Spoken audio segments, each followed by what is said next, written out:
세일의 특별 새벽기도회 그리고 부흥회를 마치고 다시 일상으로 돌아와서 시작한 새벽기도회입니다. 오늘 본문, 우리가 받게 된 본문이 로마서의 말씀이죠. 그 중에서도 3장 말씀입니다. 그런데 이 로마서 3장 말씀은 저에게 있어서는 개인적인 간증이 담겨 있는 그런 말씀입니다. 고등학교에 입학하고 난 뒤인데 저는 뒤늦은 고등학교 1학년이니까 뒤늦은 사춘기의 혼돈에 시달리고 있었습니다. 이제 제가 초등학교 졸업하고, 그때는 국민학교죠. 국민학교 졸업하고 중학교 입학할 때인데 그때 저희 집에 가정 형편이 엄청 어려웠습니다. 그래서 대학교는 꿈도 꾸기 어려울 거다 그런 생각이 들어서 고등학교 졸업하고 취업을 하려고 이제 상고가 있는 그런 중학교에 입학을 해야 되겠다 그렇게 생각을 하고 입학한 학교가 덕수중학교입니다. 이제 거기 가면 그 다음에 고등학교 덕수상고니까 그러면 은행 취업률이 높다. 이제 그래서 학교를 들어가게 됐죠. 근데 이제 학교를 쭉 다닐 때 보면 선배들이 찾아와서, 모교에 찾아와서 후배들한테 뭐 얘기를 하고 이제 그러는 기회가 있었는데, 주로 상고 졸업하면 은행 취직한 그런 선배들이 많이 찾아와서 후배들한테 이런 동아리나 뭐 이런 데서 얘기를 하는데, 한결같이 무슨 얘기를 하는 거 아니? 대학교에 꼭 가라. 그런 얘기를 하는 거예요. 그래서 어린 나이에도 꼭 대학을 가야 되나 보다. 그런 마음으로 이제 중학교 시절을 보내면서 공부를 했습니다. 그래서 열심히 공부를 했는데 이제 중학교 3학년 졸업하고 고등학교 입학시험을 쳐야 되는데 이제 명문으로 알려져 있는 서울고등학교에 시험 쳐서 입학을 하게 됐습니다. 그때는 세상을 다 얻은 것 같았죠. 그런데 막상 시작한 고등학교 생활은 모든 환경이 서툴고 낯설고 외롭고 힘이 들었습니다. 꿈은 푸르고 높았는데 그 꿈의 출처는 지금 생각하면 아무런 근거도 없는 교만함이었습니다. 높이는 아득하게 높은 데 비해서 제가 바라보는 저의 현실은 참담하고 비참했습니다. 그 어린 나이에 그런 게 아주 심각하게 느껴졌던 것 같아요. 그래서 이 엄청난 간극이 어디에서부터 온 건가? 과연 내 마음은 어디에 닻을 내려야 되나? 이런 걸 가지고 방황하고 고민하던 그런 시기를 보내야 됐습니다. 근데 그때 알지도 못했고, 그러니까 알지 못했으니까 청할 수도 없었던 그런 주님께서 갑자기 제 삶에 찾아오셔서 저의 방황이 어디에서부터 온 것인지를 보게 해주셨고, 그리고 당신의 품에 저를 안아주셨습니다. 교회 나간 지 얼마 안 됐을 때 배우기 시작한 그런 말씀이 로마서인데요. 이 말씀을 읽는 초반에 바로 저의 심각한 방황이 어디에서부터 온 것인지를 보게 해주시고 깨닫게 해주십니다. 오늘 9절 말씀이지요. 그러면 어떠하냐? 우리는 나으냐? 결코 아니라. 유대인이나 헬라인이나 다 죄 아래 있다고 우리가 이미 선언하였느니라. 이 말씀 앞에서 보게 된 게 이런 현실입니다. 그때 저는 나는 다르다고, 그 다르다는 말이 무슨 말이겠습니까? 나는 남보다 낫다, 그렇게 생각하고 살았던 거죠. 그런데 성경은 우리는 누구나 죄 아래 있다, 그렇게 이미 선언했다 하는 거 아닙니까? 그리고 그 분명한 증거를 10절부터 18절까지 해서 아주 낱낱이 제시하고 있는 겁니다. 여기 제시되는 증거가 꼭 저에게 정확하게 적용되는 그런 내용들이다 하는 걸 깨닫게 됐습니다. 여러분, 죄 아래 있다. 오늘 본문 가운데 보면 아래라고 하는 말이 계속 등장을 하고 있어요. 그 중에서 중요한 게 죄 아래에 있다는 겁니다. 죄 아래라고 하는 말은 휘포 하마르티아라고 하는 말. 휘포라고 하는 말은 전치사인데 소나기에 꽉 붙잡혀서 끌려간다, 그런 의미입니다. 요즘 텔레비에서 자주 보게 되는 장면 있지 않습니까? 포승줄에 묶여서 그저 형리가 끄는 대로 그저 끌려가는, 법정으로 끌려 나오는 그런 모습들 자주 보시죠. 한때는 나는 새도 떨어뜨릴 권세를 휘두르는 이들이 포승줄에 딱 묶이니까 꼼짝도 하지 못한다. 그런데 이게 휘포예요. 그렇게 묶여있는 게 휘포예요. 그런데 어디 묶여있다고요? 죄 아래 죄에 묶여있다는 겁니다. 죄, 하마르티아, 즉 관역을 벗어난다 하는 겁니다. 제대로 방향을 자기 마음대로 잡아서 갈 수 없게 죄에게 꽉 붙들려서 죄가 시키는 대로 끌려갈 수밖에 없게 된 상황, 그게 죄의 아래입니다. 인간은 그가 누구든지 그런 상태에 있다, 그런 말입니다. 여러분, 그럴 수밖에 없는 이유가 설명이 되어 있습니다. 그것은 그의 무능 때문입니다. 10절부터 11절 상반절까지 보니까 이런 말씀이 나오죠. 의인은 없나니 하나도 없으며 깨닫는 자도 없고. 이게 성경의 선언입니다. 이 사실을 마음 깊이 깨닫는 데서부터 믿음의 길이 열리기 시작하는 거예요. 그런데 인간의 현실은 의인은 하나도 없는데 이걸 알지도 못하는 겁니다. 깨닫지도 못하는 겁니다. 그렇게 되니까 무슨 일이 생겨지나요? 11절 하반절 보면 하나님을 찾는 자도 없고, 하나님께서는 만일 마음을 다하고 뜻을 다하여 그를 찾으면 만나리라, 신명기 4장 29절에 그렇게 약속을 해주셨거든요. 그러니까 뜻을 다하고 마음을 다해서 찾기만 하면 만날 수 있는데, 하나님은 감추어지신 하나님이시지만 만나기를 원하는 자에게는 만나주시는 하나님입니다. 그러니까 만약 인간이 자기의 불의함을 깨닫고 자기의 죄됨을 깨닫고 나 이 상태에서 어떡하나, 그런 마음으로 진심으로 그리고 전심으로 하나님을 찾게 되면 당연히 만나게 되는 겁니다. 그런데 문제는 깨닫지를 못한다는 겁니다. 깨닫는 자도 없고, 깨닫지를 못하니 찾을 리가 없죠. 찾지를 못하니 만나지를 못하는 겁니다. 하나님을 만나지 못하니 하는 일마다 무익할 뿐이지 선을 행할 수가 없는 겁니다. 12절 말씀 보세요. 다 치우쳐 무익하게 되고 선을 행하는 자는 없나니 하나도 없도다. 그 무능의 결과가 부패입니다. 생명이 공급되지 않으니 썩을 수밖에 없는 것이죠. 13절부터 15절까지 그 말씀이 등장을 하고 있습니다. 여기 설명되고 있는 현상들은 증명할 필요조차 없는 실제적인 삶의 현실입니다. 얼마나 답답한지요, 얼마나 끔찍한지요. 그 상황이라는 게 말도 못하는 겁니다. 여러분, 우리가 뭐 설명할 필요도 없는 게 이런 겁니다. 누군가의 장점을 찾아내어서 그를 칭찬하고 세워준다, 이거 얼마나 어려운 일입니까? 한번 제가 목회하다가 그런 얘기를 한 적이 있어요. 사람들이 주일날 예배 시간에 이렇게 보면 앉는 자리에만 앉거든요. 그래서 그러지 말고 좀 자리를 바꿔 앉아봐라.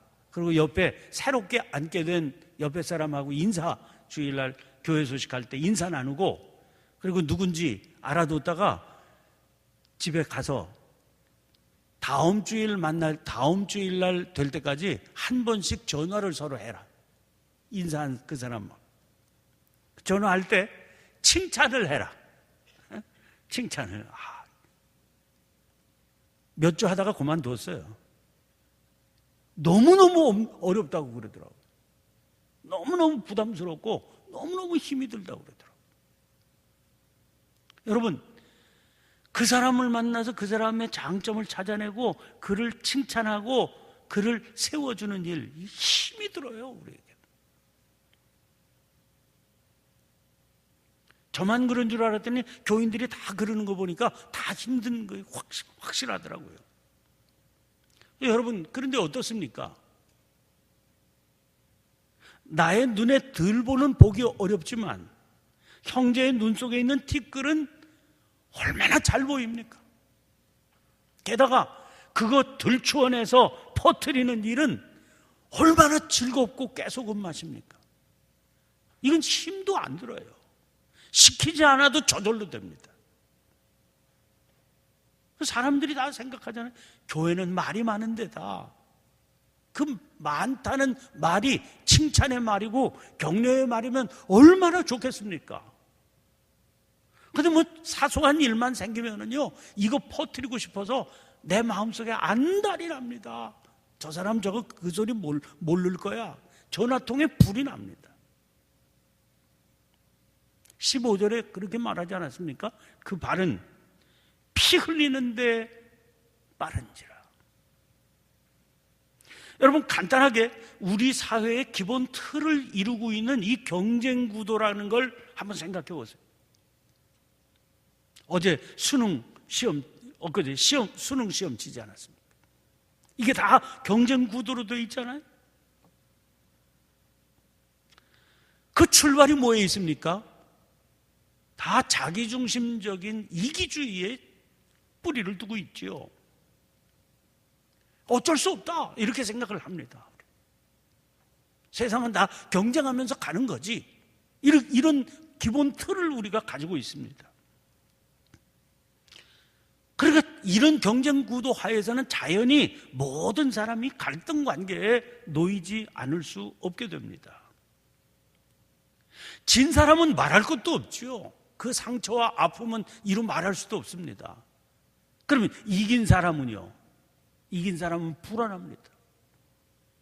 언제 이 자리 뺏길지 알 수 없는 겁니다. 언젠가는 내려올 때가 있는 거죠. 누구나 부러워하는 사람, 소위 한마디로 잘 나가는 사람, 그 사람이 하루아침에 자살했다. 그런 받아들이기 어려운 이상한 일. 아니, 그런 사람이 왜 그런 극단적인 선택을 해야 됐을까? 받아들이기 어렵죠.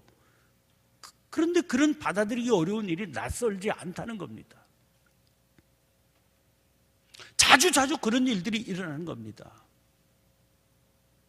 고지에 올라간 것 같은 사람인데, 선두를 달리는 것 같은 사람인데, 그 사람 마음속에 있었던 그 불안,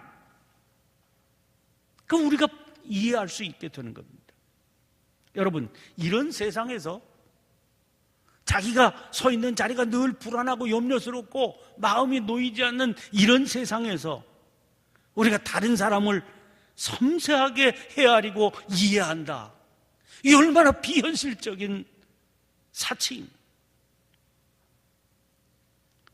이게 우리들의 현상이라는 겁니다. 우리들은 열린 무덤 같다는 거예요. 그래서 그 속에서 온갖 썩은 냄새들이 퍼져나올 수밖에 없는 그런 상태라는 겁니다. 그래서 이게 우리 안에 있는 절망을 그대로 보여주고 있습니다.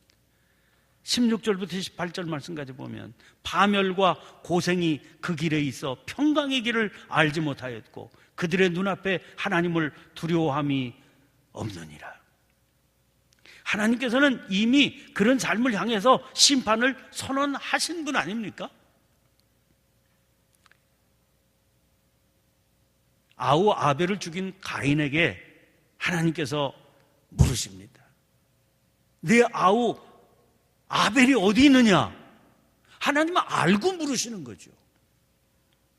근데 가인이 뭐라고 대답합니까? 내가 내 아우를 지키는 자니까. 여러분, 가인이 이 대답을 누구에게 드리고 있는 겁니까? 하나님 앞에 이런 얘기를 하고 있는 겁니다. 전능하신 하나님 앞에 이런 식으로 얘기를 하고 있는 겁니다. 얼마나 오만망자한 태도입니까? 도대체 하나님이 누구신지를 알고나 대답하고 있는 건가? 이런 마음이 들지요. 하나님을 두려워함이 없습니다. 그들의 눈앞에 하나님을 두려워함이 없느니라. 그러니 파멸과 고생이 그 앞에 있을 수밖에 없지요. 그가 어떻게 평강의 길을 알고 걸을 수 있겠습니까? 그런데요, 그 사춘기 시절 혼돈과 공허 속에 살던 저에게 이 말씀을 읽는데 주님께서 당신의 빛으로 저를 비추시더라고요. 이 말씀을 통해서 저를 비추셔요. 이게 내 상태로구나. 내가 지금 이런 상태라서 어려웠던 거로구나. 그렇게 깨닫게 해주세요. 근데 그 위에 부어주시는 하나님의 말씀이 또 있었습니다. 여러분, 오늘 본문 23절, 24절 말씀 보시면 모든 사람이 죄를 범하였음에 하나님의 영광에 이르지 못하더니 그리스도 예수 안에 있는 속량으로 말미암아 하나님의 은혜로 값없이 의롭다 하심을 얻은 자 되었느니라. 사실 저는 이 말씀을 읽고 스쳐 지나갔는데 이 말씀을 다시 또 그 뒤에 다른 표현으로 받게 됩니다. 그게 로마서 5장 8절 말씀이었어요. 우리가 아직 죄인 되었을 때에 그리스도께서 우리를 위하여 죽으심으로 하나님께서 우리에 대한 자기의 사랑을 확증하셨느니라. 우리가 아직 죄인 되었을 때에, 그래서 우리는 하나님을 알지도 못했고요, 깨닫지도 못했고, 깨닫지 못했으니까 찾을 수도 없었던, 왜? 우리가 아직 죄인이었을 때. 그런데 그리스도께서 그런 죄인, 하나님을 찾지도 못하고 구원의 길을 생각하지도 못했던 우리를 위해서 먼저 죽으셨다는 겁니다. 그게 바로 우리에 대한 하나님의 사랑이라는 거죠. 모든 사람이 죄를 범하였음에 하나님의 영광에 이르지 못하더니, 그런데 그리스도 예수 안에 있는 속량으로 말미암아 하나님의 은혜로 값없이 의롭다 하심을 얻은 자 되었느니라. 방황하던 저의 하나님의 말씀의 빛이 비추어지니까 거기서 제가 얼마나 교만한 자였는지, 저의 상태가 얼마나 처참하고 참담한 상태였는지를 낱낱이 보게 하시고, 그 쓸데없는 오만함, 쓸데없는 교만함이 무너져 내리는 걸 경험하게 됩니다. 얼마나 감격스러웠습니다. 그로부터 이제 목회를 하게 되니까 이제 신학교에 가서 목회를 하게 됐는데, 이제 지난번에 한번 말씀드렸지만 이 11월 말이 제가 목회 나간 지 꼭 올해로 만 39년이 되는, 이때 다시 만나게 된 로마서 3장, 이 말씀을 읽으면서 떠오른 게 희미한 옛사랑의 그림자, 이런 말. 시간이 많이 지나서 그 시를 소개해드리기가 좀 어려운데, 희미한 옛사랑의 그림, 김광섭 시인의. 그래서 생각하게 되는 거예요. 사람은 그런 받은 바 은혜를 또 잊어버리고 아득하게 여기고, 그리고 다시 또 옛 삶으로 돌아가는 그런 모습이 있는 거로구나. 그러면서 깨닫게 되고, 그러면서 생각해 보게 됩니다. 오늘 우리들이 다시 한번 이 말씀을 붙들고 주님 앞에서 내 삶의 현실을 낱낱이 보게 되고, 그리고 다시 한번 또 그 허락해 주시는 은혜를 사모하게 되고, 그러면서 생생한 생명의 그 길 위에 서서 주님의 은혜를 사모하고 구하고 그 길 위에서 살아가야 될 때 아닌가 하는 그런 생각을 해보게 됩니다. 그러면서 기도의 제목을 삼게 되지요. 여러분, 이미 선언하셨습니다. 의인은 없나니 하나도 없으며 깨닫는 자도 없고 하나님을 찾는 자도 없고, 이 단락이 시작되는 말씀이 어떻습니까? 9절에 그러면 어떠하냐? 우리는 나으냐? 결코 아니라. 생각해 보니까 그러면 어떠하냐? 우리는 나으냐? 그 당시에는요, 유대인에 대한 얘기였습니다. 그런데 오늘 이 말씀을 받는 우리에게는 누구를 향한 말씀이겠습니까, 이게? 예수 믿는다고 하는 너는 나으냐? 그렇게 물으시는 말씀 아닙니까?